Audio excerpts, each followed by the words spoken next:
The music was supposed to be the first thing I heard when I walked into my wedding reception. Soft, joyful, the kind of sound that tells you this moment will live in your heart forever. Instead, the first thing I heard was my sister screaming my name at the top of her lungs, her voice cutting through the room like glass. Every head turned. Every smile froze. And in that instant, I felt something crack inside me because I knew, deep down, that my parents were about to choose her over me again. Up until that moment, my wedding day had felt like a dream I had waited my whole life to step into. I had spent months planning every detail, from the simple white flowers to the warm lighting that made the room glow. I wanted a peaceful wedding reception, one where love was the loudest thing in the room. My partner stood beside me, squeezing my hand, whispering that everything was perfect. I believed it. I truly did. I believed that for once, my family would let one day be about me. But if you grow up as the responsible one, the quiet one, the one who's always expected to understand, you learn early not to trust moments like that. My sister had always been the opposite. She was emotional, explosive, and used to getting her way. If she cried, my parents rushed to fix it. If she yelled, they apologized to her. I learned to stay silent, to shrink myself, to keep the peace. And even on my wedding day, I hoped, foolishly, that things would be different. She showed up late to the reception, already upset. I noticed it the second she walked in. Her smile didn't reach her eyes, and her movements were sharp, impatient. I tried to ignore the knot forming in my stomach. I told myself this was my wedding reception, surrounded by friends, family, and love. Whatever mood she was in didn't matter. I was wrong. It started small. A complaint about the seating arrangement. A comment about the food. Then the whispers turned into raised voices. She said she felt left out. She said the day wasn't fair. And before I could even process what was happening, her frustration exploded into a full-blown tantrum. She was crying, shouting, accusing me of embarrassing her, of always thinking about myself. The room fell silent. Guests stared. Cameras kept recording. I looked at my parents, waiting for them to step in, to calm her down, to protect the moment they had promised was mine. Instead, they rushed to her side. My mother wrapped her arms around my sister. My father shot me a look, not of concern, but of warning. The unspoken message was clear. Fix this, or else. They pulled me aside, away from my guests, away from my partner, away from the celebration I had dreamed of. My mother told me to apologize. My father said I should change the schedule, give my sister more attention, maybe even let her make a speech, so she wouldn't feel ignored. I stood there in my wedding dress, listening to my parents tell me how to save my sister's feelings while my own wedding reception fell apart behind me. I felt small. I felt invisible. And for the first time in my life, something inside me refused to bend. I tried to explain. I told them this was my wedding day, that I had already compromised enough, that I just wanted one night without drama. My words didn't matter. My sister cried louder. My parents grew angrier. With me, they accused me of being selfish. They said I was ruining the family. They said I needed to be the bigger person, like always. The tension in the room spread fast. Guests whispered. The music stopped. The joyful atmosphere was gone, replaced by awkward silence and uncomfortable glances. My wedding reception, the celebration of love and commitment, had turned into a family argument on full display. I looked at my partner's face and saw the pain there, the helplessness of watching someone you love be pushed aside on their own wedding day. That's when I realized something painful, but freeing. This wasn't just about my sister's tantrum. This was about years of being overlooked, years of my parents enabling her behavior, years of me being expected to sacrifice my happiness for the sake of family peace. And here it was, playing out in the most public, humiliating way possible. I stepped outside to catch my breath, the cool air hitting my skin like a wake-up call. I could still hear the muffled chaos inside, the arguing, the crying, the voices that had always drowned out my own. My partner followed me, asking softly what I wanted to do. For the first time, I didn't think about what my parents wanted. I didn't think about what my sister would say. I thought about myself. I thought about the future, about holidays, about children, about a lifetime of moments being overshadowed by someone else's emotions and my parents' excuses. And in that quiet space outside my wedding reception, a decision began to form, one that scared me, but also made me feel strangely calm. When I walked back inside, my parents were still focused on my sister. They barely noticed me. The guests watched, waiting for instructions, for someone to restore order. I felt like a stranger at my own celebration. That's when I realized I didn't have to stay. I didn't have to beg for respect. I didn't have to keep proving my worth.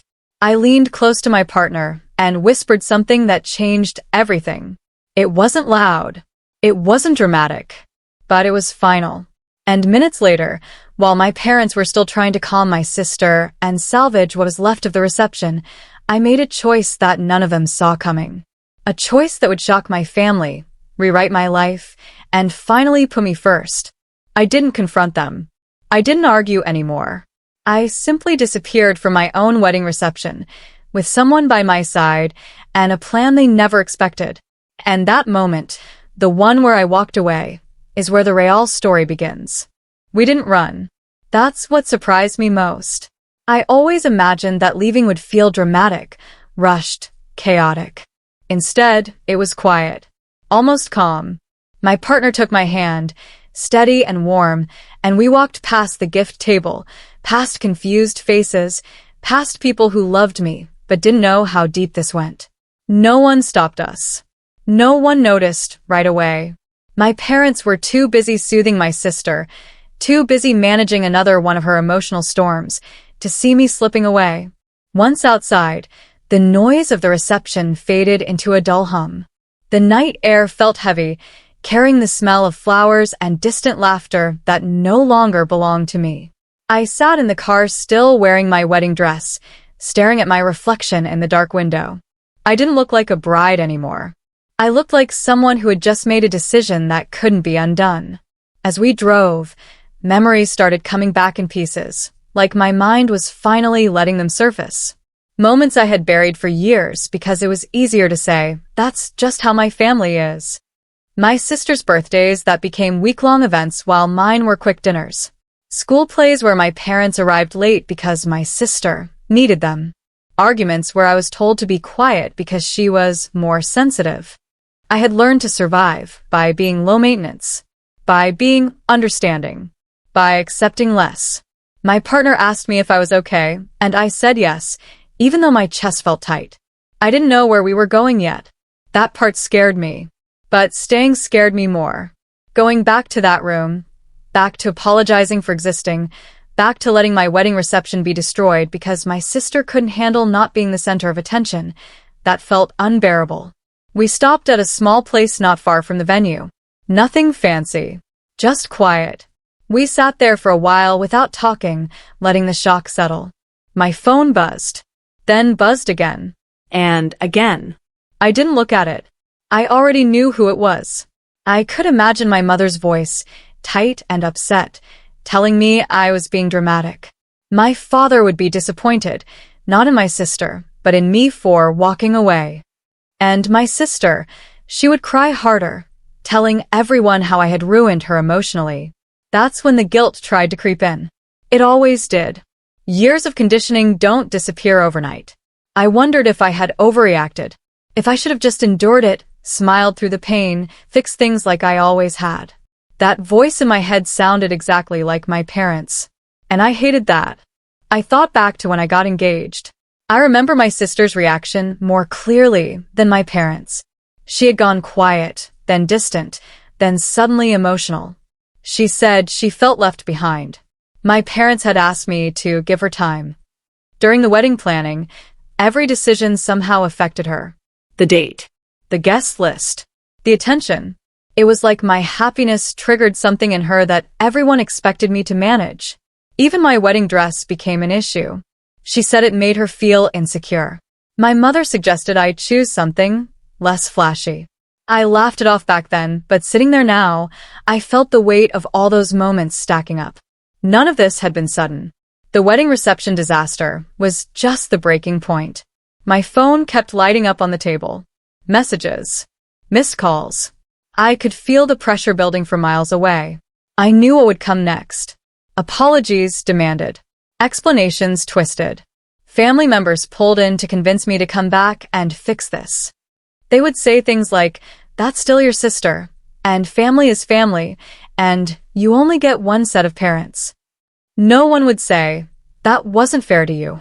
My partner finally picked up my phone and turned it face down. That simple gesture made my throat tighten. I wasn't used to being protected like that.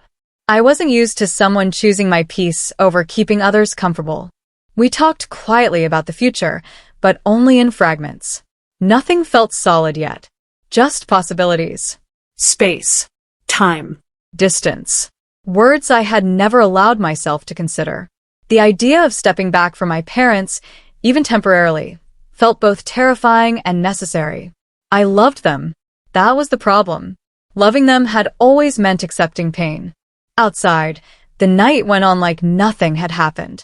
Somewhere, my wedding reception was still unraveling. Guests would be leaving early. Stories would be forming. My absence would finally be noticed. And I wondered how my parents would explain it. Would they tell the truth? Or would I become the villain in yet another family story? I thought about my sister in that moment. Not with anger, but with clarity. I realized I had spent most of my life trying to manage her emotions so I wouldn't have to face my parents' disappointment. I had confused responsibility with love.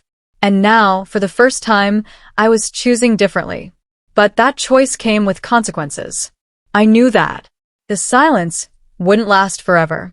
The calls would turn into confrontations. The questions would get sharper. Why did you leave?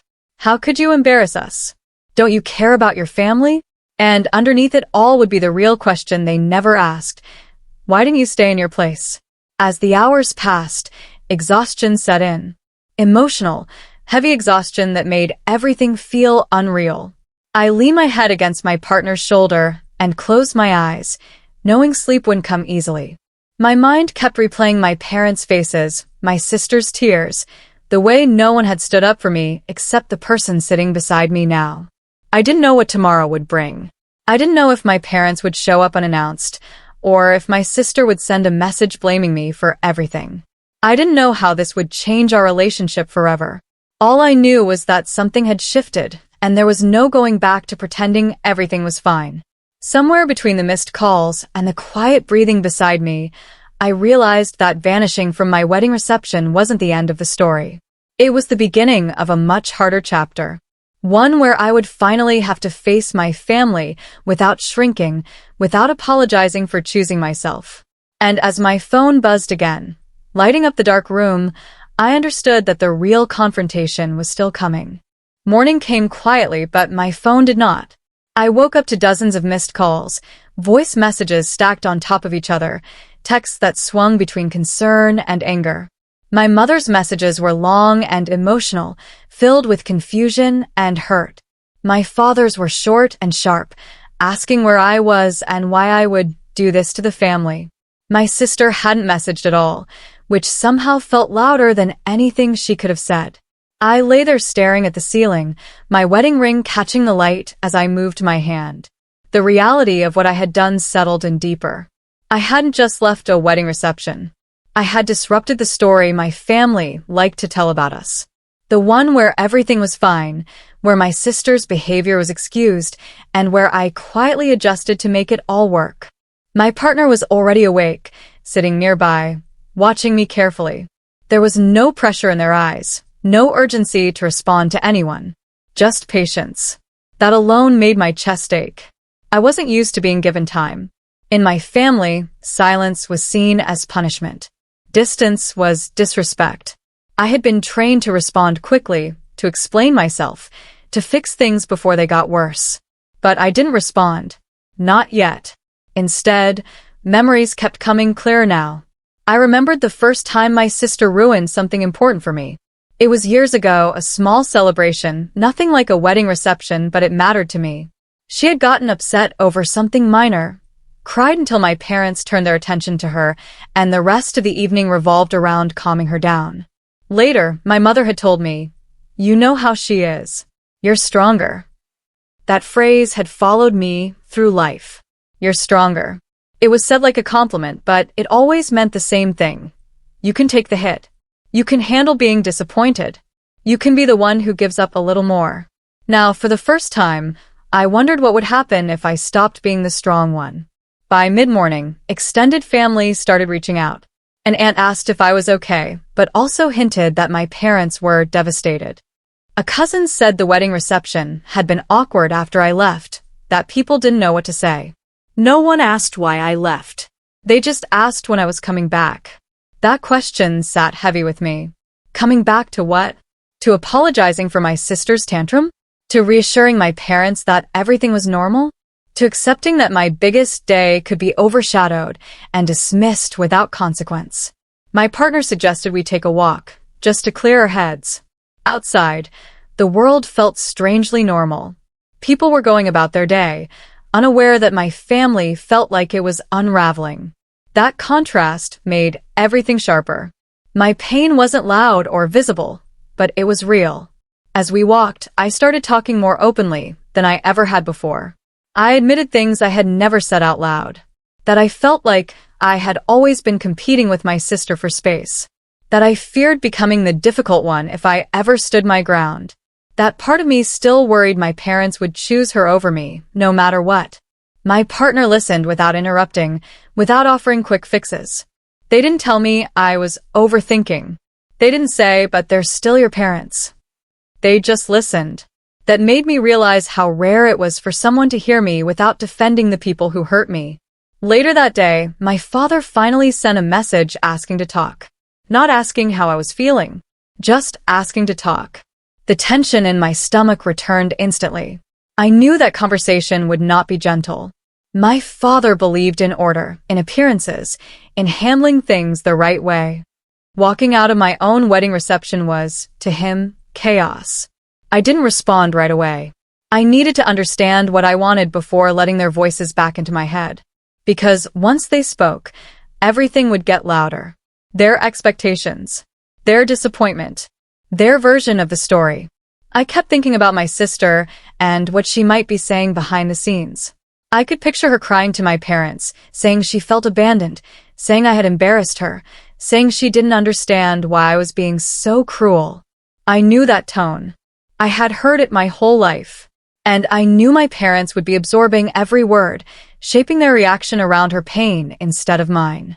That realization hurt more than the argument at the wedding reception itself. It meant nothing had really changed on their end. I was the one changing, and that scared them. As the day went on, the silence stretched. No apology came. No acknowledgement of what I had been put through. Just messages asking me to explain myself. To come back. To make things right. The familiar pressure returned, squeezing tighter with every passing hour. I started to wonder what right even meant to them. Did it mean accepting blame? Pretending the tantrum hadn't happened? Reassuring my sister that she was still the priority? I realized that in their eyes, the conflict wasn't about fairness. It was about control. That night, I sat with my partner and talked about boundaries, a word I had rarely used before. The idea felt foreign and risky. Boundaries meant disappointing people. It meant not responding immediately. It meant allowing others to feel uncomfortable. I had spent my entire life avoiding that. And yet, something inside me felt steadier when I imagined it. Still, fear lingered. Fear of being cut off. Fear of being talked about behind my back. Fear of family gatherings where I would feel like an outsider. Fear that my parents would never really see me the way I needed them to. I checked my phone one last time before putting it away. Another message from my mother had come through. It said she didn't recognize me anymore, that this wasn't how she raised me, that my sister was heartbroken. There was no mention of my wedding. No mention of my feelings. Just loss, just blame. I turned the phone face down again, my hands shaking slightly. I knew that once I responded, there would be no turning back. Words would be said that couldn't be taken back. Lines would be drawn. And as I sat there in the quiet, caught between the family I came from and the life I was trying to build, I understood that the hardest part of this story was still ahead. The next day felt heavier, like the air itself was pressing down on me. Every hour that passed without responding seemed to raise the stakes. I knew my silence wasn't being seen as space, it was being seen as defiance. In my family, not answering meant you were guilty. It meant you were choosing sides. And by not explaining myself, I was forcing them to sit with a version of events they couldn't control. By the afternoon, the messages shifted in tone. My mother stopped pleading and started sounding wounded. She said people were talking. She said relatives were asking questions she didn't know how to answer. She said my sister hadn't stopped crying since the wedding reception fell apart. Each message carried the same weighty implication. Look at the damage you've caused. What none of them seemed to understand was that the damage had been there long before my wedding day. My father called again. This time, he left a voicemail. His voice was calm, too calm, the way it got when he was holding back anger. He said we needed to handle this as a family. He said disappearing wasn't acceptable. He said I owed everyone an explanation. There was no softness in his words. No curiosity. Just expectation. I replayed that voicemail more times than I should have.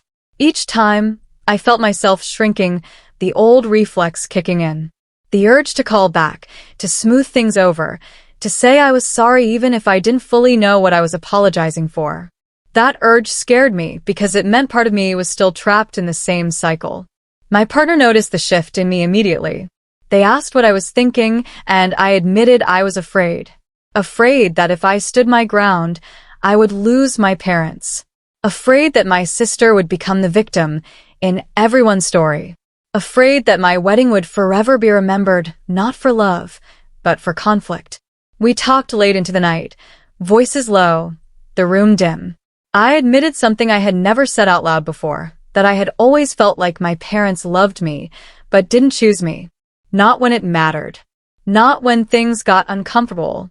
They loved the version of me that stayed quiet and kept things running smoothly. And now that version was gone. The following morning, the pressure reached a breaking point. A group message appeared, one I hadn't been added to but heard about anyway. Relatives discussing what happened. Speculating. Some said I was overwhelmed. Others said I was selfish. A few defended me quietly, but their voices were drowned out. The story was being written without me. That hurt more than I expected. I finally typed out a response to my father, then deleted it. Typed another to my mother, then erased that too. No combination of words felt safe. Anything I said could be twisted. Anything I said could be used to pull me back into the same patterns. And yet, saying nothing felt like standing on the edge of a cliff. Meanwhile, my sister finally broke her silence. Her message was long and emotional, filled with phrases that sounded familiar. She said she never meant to cause a scene at the wedding reception. She said she felt pushed aside. She said she didn't understand why I would abandon everyone like that. She ended by saying she hoped I could forgive her so the family could move on. There it was. No accountability. No acknowledgement of the pain she caused. Just another request for me to absorb it and keep things together. My hands shook as I put the phone down. I realized this wasn't just about one argument or one ruined celebration. This was about whether I would continue carrying everyone else's emotions at the expense of my own. Whether I would keep letting my parents minimize my experience to protect my sister. Whether I would start my marriage by disappearing inside myself again. The idea of seeing them in person suddenly felt inevitable. I could sense it coming like a storm gathering. Either they would show up unannounced, or they would demand a meeting, or they would escalate until silence was no longer an option. My body reacted before my mind did. Tight shoulders, shallow breaths, restless pacing. That evening, my partner asked me a simple question. What do you want to say? If you could say anything without being interrupted? I didn't answer right away. When I finally did, the words surprised me. I said I wanted them to hear that my wedding mattered. That being overshadowed by my sister's tantrum hurt deeply. That walking away wasn't meant to punish anyone, but to protect myself. that I was tired of being strong for everyone else. Saying it out loud made it feel real and dangerous. Later that night, another message came through from my mother. She said my father was furious now. She said he felt disrespected. She said he was considering serious consequences if I continued to shut them out.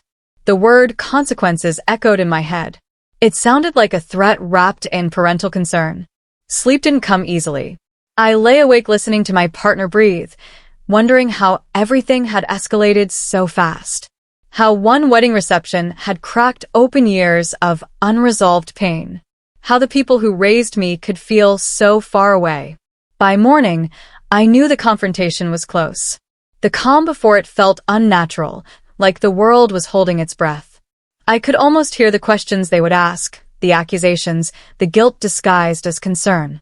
I could feel the weight of every expectation pressing down on me. I stood by the window, watching the light shift, knowing that soon I would have to face them, or decide not to. Either way, something irreversible was about to happen. The choices ahead would shape not just my relationship with my parents and my sister, but the foundation of my marriage and the person I was becoming. And as my phone buzzed again, signaling yet another message waiting to be opened, I understood that the moment everyone had been building toward was finally here. I finally looked at the message. It wasn't from my parents or my sister. It was from someone I hadn't expected at all. A family friend, someone who had been at the wedding reception from the start. The message was short but heavy. You should know what really happened after you left. My heart started pounding as I read it again. After I left, that meant things hadn't settled down. That meant the story my parents were telling everyone might not be the full truth. I hesitated before replying, already bracing myself, then typed a simple question, asking what they meant. The response came quickly. Too quickly. They said my parents had tried to smooth things over by blaming stress and emotions. They said my sister had told several guests that I stormed out because I was overwhelmed and didn't care how it affected anyone else. And then came the part that made my stomach drop. They said my parents didn't correct her. They let it stand. I felt something cold settle in my chest. This wasn't just about silence anymore. It was about rewriting what happened. About shaping a version of events where I was unstable, dramatic, ungrateful. Where my sister was fragile and misunderstood. Where my parents were the calm center, holding the family together. My partner watched my face change as I read the messages. I handed them the phone, without saying a word. They read quietly, then looked up at me with a mixture of anger and concern. Not at me, at the situation. That mattered. I realized then that my absence had created a vacuum, and my family had rushed to fill it with a story that protected them. And the longer I stayed quiet, the more that story would solidify. Before I could fully process that, another message came in. This one was from a relative I trusted more than most. They said my parents were planning a family meeting. Not asking planning. They wanted everyone together to clear the air. They wanted me there. And if I didn't show up, they were prepared to move forward without me. That phrase hit hard. Move forward without me. I knew what that really meant. Decisions would be made. Boundaries would be drawn for me. Narratives would be finalized. And I would be painted as the one who walked away, not just from a wedding reception, but from the family itself. The pressure intensified fast. My mother sent another message, saying we needed to talk before things got out of hand. My father followed with a firm demand to meet in person. No emojis. No softening language. Just an address and a time. I stared at the screen, feeling torn in half. Part of me wanted to go, to finally say everything I had been holding back, to look them in the eye and explain how deeply they had hurt me. But another part of me knew that walking into that room meant stepping back into a dynamic where my voice had always been the quietest. Then came the real twist. A message from my sister's number, but the tone was different. Sharper.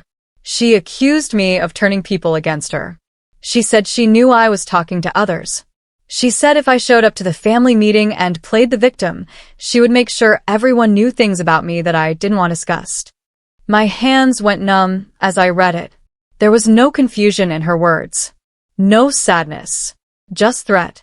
I sat there in silence, the weight of it pressing down on me. This wasn't just emotional chaos anymore. This was escalation.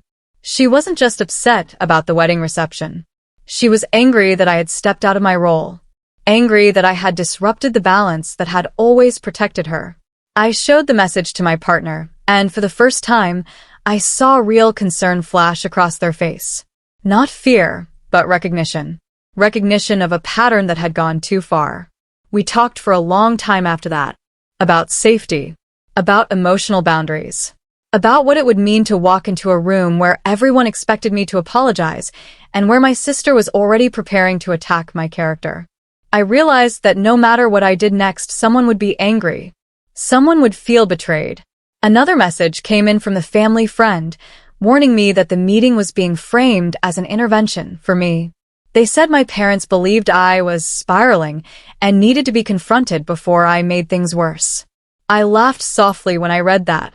Not because it was funny, but because it was painfully familiar. Any time I stepped out of line, it was treated as a problem that needed to be corrected. As the day wore on, the tension became unbearable. My phone felt heavier in my hand. Every buzz made my heart race. I knew the next choice I made would change everything. If I went to that meeting, I risked being cornered, dismissed, and emotionally overpowered. If I didn't, I risked being cut off completely. I stood in the quiet room, wedding ring still on my finger, thinking about the vows I had just made. About building a life where love didn't require me to disappear. About what it meant to truly choose myself for the first time. Outside, the sky darkened, clouds rolling in like a warning. Inside, my phone lit up again, this time with a final message from my father, saying if I didn't come, he would handle things his way. I took a slow breath, knowing the next step would push this conflict to its breaking point. Whatever happened next would expose the truth about my family, about my sister, and about how far they were willing to go to keep control. And as I set the phone down, the question wasn't whether the confrontation would happen anymore. It was how explosive it would be when it did. I agreed to meet my parents a week later, but on my terms. Neutral place. Limited time. No surprise guests. I told them my partner would be with me. That last part caused a pause on the other end of the phone, but they agreed. Something in me knew this was the moment everything would either break completely or finally be said out loud. When we walked in, my parents were already there. My mother looked tired, like she had been carrying a weight she didn't know how to put down. My father sat stiffly, arms crossed, his jaw tight. My sister wasn't there. That alone felt strange. For once, the room wasn't arranged around her presence. We sat. The silence stretched. I could feel my heart pounding, but my voice didn't shake when I finally spoke. I told them exactly what that wedding reception had meant to me. I described standing in my dress while my sister screamed, how guests stared, how the joy drained out of the room. I told them how it felt to watch them rush past me to calm her down, like my pain was invisible. My mother started crying. My father tried to interrupt, but I didn't stop. For the first time in my life, I didn't soften my words to protect their feelings. I told them this wasn't just about the wedding. It was about a lifetime of being second. About always being told I was strong enough to handle disappointment. About learning that love in our family came with conditions. Something shifted then. My father's expression changed, not to anger, but to something closer to realization. He didn't apologize right away. Instead, he asked a question that surprised me. He asked when I started feeling this way. I told him the truth. I said I couldn't remember a time when I didn't. The room felt heavy, but real. My mother admitted that she had always worried about my sister more, that she mistook my quiet nature for resilience. She said she didn't realize how much she leaned on me to absorb the impact. Hearing that didn't erase the past, but it cracked something open. Then my father did something I never expected. He said the wedding reception embarrassed him, but not because I left. He said it embarrassed him because, for the first time, other people saw what he had ignored for years. He admitted he chose peace over fairness too many times. The words didn't come easily, but they came. That was the resolution I didn't know I needed. Not perfect apologies. Not instant change. Just truth. We talked for a long time. Boundaries were laid out clearly. I said I wouldn't attend events where my sister's behavior was excused. I said my marriage came first now. They didn't argue. They didn't fully agree with everything, but they listened. As we stood to leave, my mother hugged me tightly. My father nodded, quieter than usual. It felt like an ending. Or maybe a beginning. Then, as we walked out, my phone buzzed. It was a message from my sister. She said she knew about the meeting. She said she felt betrayed that they met me without her. Then came the twist I never saw coming. She admitted, almost casually, that she had exaggerated her emotions at the wedding reception because she didn't want the attention fully on me. She said she didn't think I would actually leave. She thought I would get over it like always. I stopped walking. Reading those words felt like standing still while everything around me moved forward. There it was. The truth, finally unfiltered. No confusion. No misunderstanding. Just intention. I showed the message to my partner. Then, after a long breath, I forwarded it to my parents. I didn't add commentary. I didn't explain. I let her words speak for themselves. Minutes later, my mother called. She was crying harder than before, not out of guilt this time, but shock. My father didn't call at all. That silence told me everything. Later, my parents messaged together. They said they needed time. They said they couldn't defend that behavior anymore. They said they were setting boundaries with my sister, even if she didn't take it well. I didn't celebrate that message. I just accepted it. That night, my partner and I sat quietly, letting everything sink in. The wedding reception that had been destroyed had somehow revealed what years of family conversations never had. The truth had finally surfaced, not because I fought louder, but because I walked away. The unexpected twist wasn't reconciliation or revenge. It was clarity. I realized then that closure doesn't always come in neat packages. Sometimes it comes as confirmation that you were never imagining the imbalance. Sometimes it comes when someone shows you exactly who they are, and you finally believe them. I looked at my wedding ring, then at the person beside me. The story didn't end with everyone happy. It ended with honesty, with boundaries, with peace earned, not borrowed. And that was enough. I didn't go to the meeting. That decision came quietly, without drama, but it felt heavier than anything else I had done so far. I sat with my partner that night, phone turned off, knowing full well what that choice would mean. I wasn't running anymore. I was choosing not to step back into a space where I had never been heard. The fallout came fast. The next morning, messages poured in.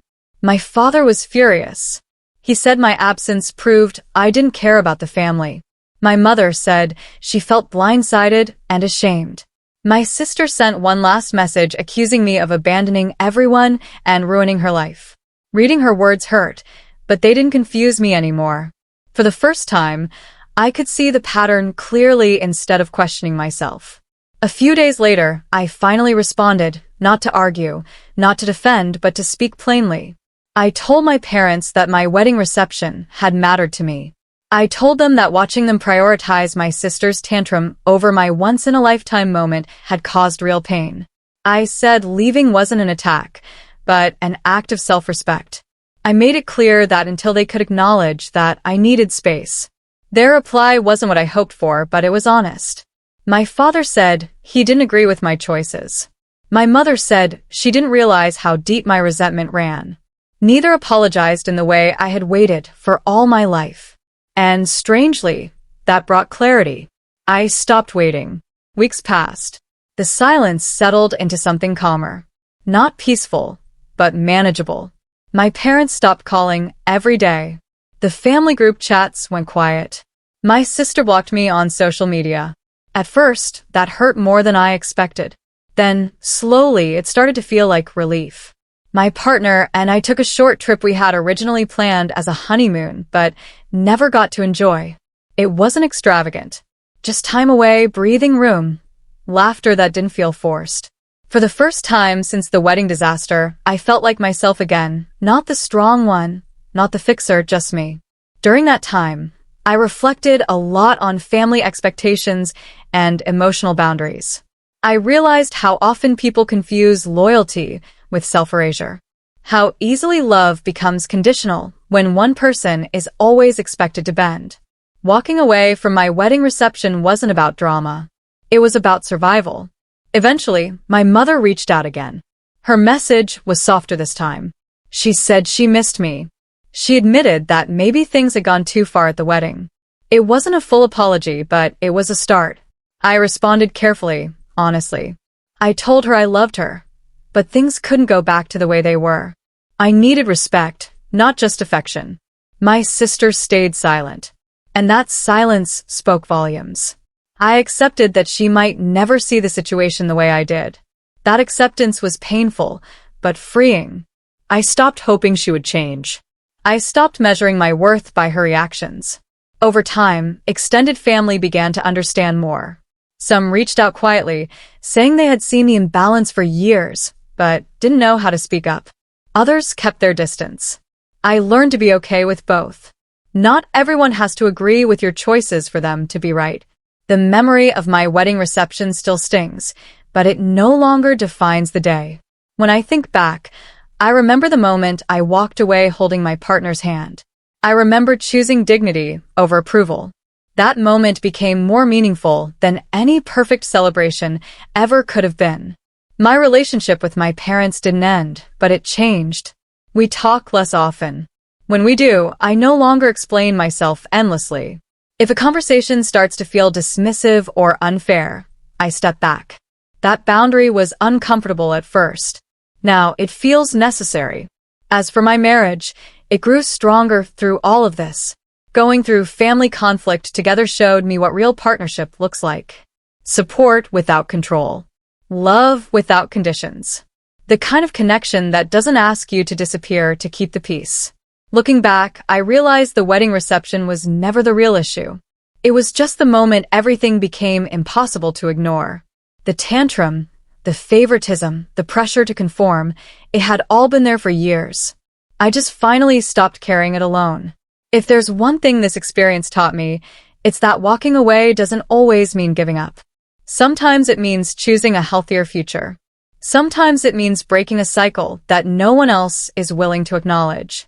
And sometimes it means trusting yourself even when everyone else is angry. My family may never fully understand why I vanished that night. They may always see it as an overreaction. But I know the truth.